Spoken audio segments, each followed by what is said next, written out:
Picture a person who's getting bullied instead of being respected. Someone who is insecure and not confident. Someone who is abused and not loved. This is a person with self-esteem issues. So tell me, what type of self-esteem do you have? Is it high or is it low? Well, today you will find out. Most of us suffer from self-esteem issues. It plays a big role in our lives. I think talking to people about self-esteem can help change our lives in so many different ways.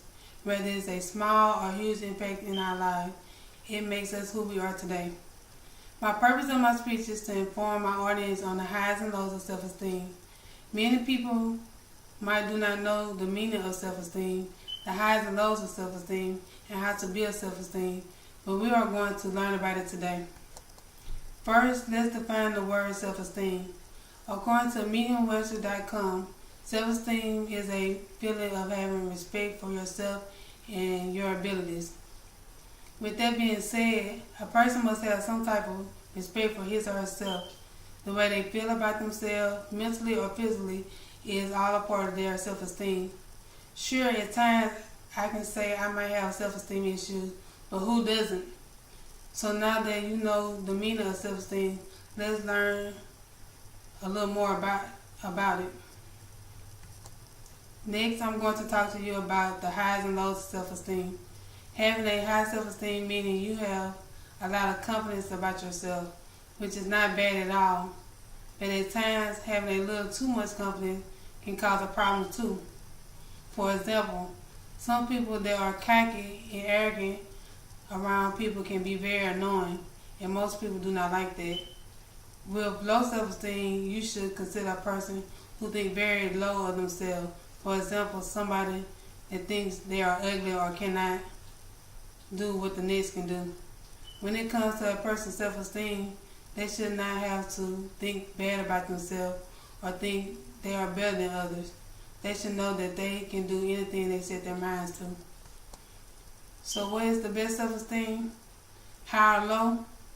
According to the article, Why Self-Esteem is a Bad Thing, they say truly low self-esteem is a terrible thing. Having the opinion that yourself are worthy is a condition no one should have to endure, but high self-esteem is a serious obstacle too. If not for you, then certainly for those around you. So finally, let's try to learn some ways to build self-esteem.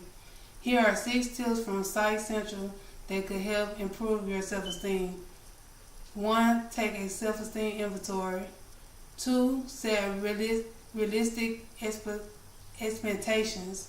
3. Set aside perfection and grab hold to your accomplishments and mistakes. 4. Explore yourself. 5. Be willing to adjust yourself image. Last but not least, 6. Stop comparing yourself to others. If you use these tips, you can improve your self-esteem. No more thinking low of yourself and no more thinking high of yourself. Be comfortable with yourself and care less what others might think of you. In conclusion, I would like to remind you that my purpose today was to inform my audience on the highs and lows of self-esteem. Today I have explained the meaning of self-esteem, the highs and lows of self-esteem, and tips on how to build self-esteem. Of course, everyone has a self-esteem. It plays a role in your life. It determines your life whether it's good or bad. I have learned that my self-esteem is not high, but it could use some work. But we can all use work on our self-esteem. Just know it is important that you have a good self-esteem, not a self-esteem that is too high or not one that is too low, but a good balanced self-esteem. Now with that, what you have learned today, go work on your self-esteem. Thanks so much for listening.